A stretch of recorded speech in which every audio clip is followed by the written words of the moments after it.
Hello, I am Dres, and my passion is fire planes. This game called War Thunder mixes several war vehicles as well as airplanes and tanks or boats. As we can see in the video, I can drive a warplane that can shoot or drop bombs. There are also fights like dogfights that are fights where gamers put their skills to win the fight in the sky.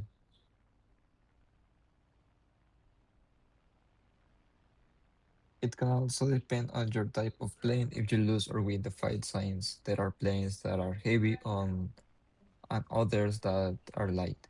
So you always have to have your strategy ready for when you choose a plane.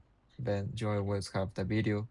You can see that I use a light plane that I can maneuver well, and it has a large number of bullets. But the machine gun can be hit and it will be need to recharge and it will waste time, or I could not attack.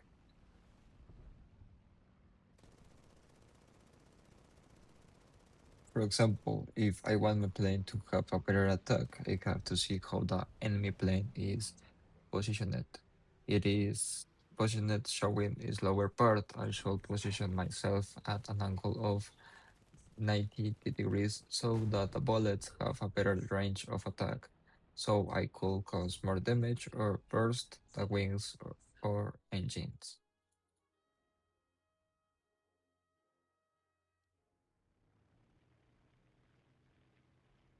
Also, in dogfight, you can attack several enemies if you have a good altitude or good acceleration. This is essential since it will depend on where you should shoot.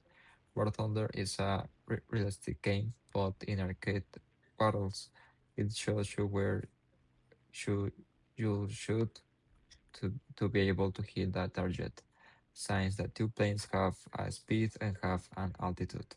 If the speed is low, the circle gets closer to the plane, but if it is fast, it moves further away from the plane. But it also depends a lot on the angle at which you are and attack positioning.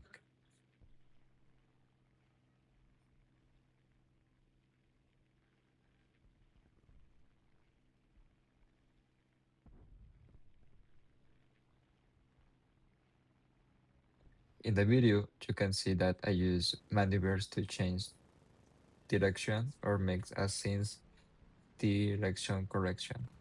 To make these movements, I almost always have to press two, three keys and move the mouse depending on where I want the plane to go and how I want it back, since I can make the plane brake or accelerate without touching the accelerator.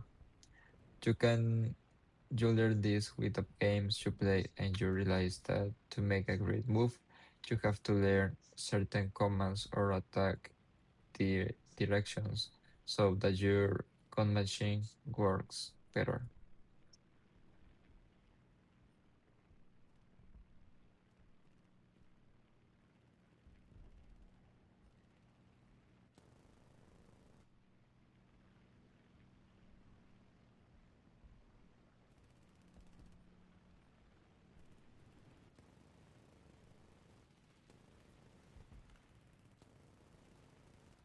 In War Thunder tank battles, staying alive feels like playing chess inside a storm. I often flank enemies to take them down or to give my teammates a clean shot on, and those moments can completely shift the fight. It's crucial to look around constantly, making sure no hidden enemy is waiting to ambush you. You also need to check where your opponents are and what tanks they are using, so you know if you can fight them head on or if escaping is a smarter move. Another key part of surviving is trusting the aiming indicator that changes colors green, yellow, and red. That color chip shows your chances of doing damage. Still, the, the war is unpredictable. Sometimes you can penetrate an enemy tank easily, even when the odds look low. That uncertainty is what makes every match intense and exciting.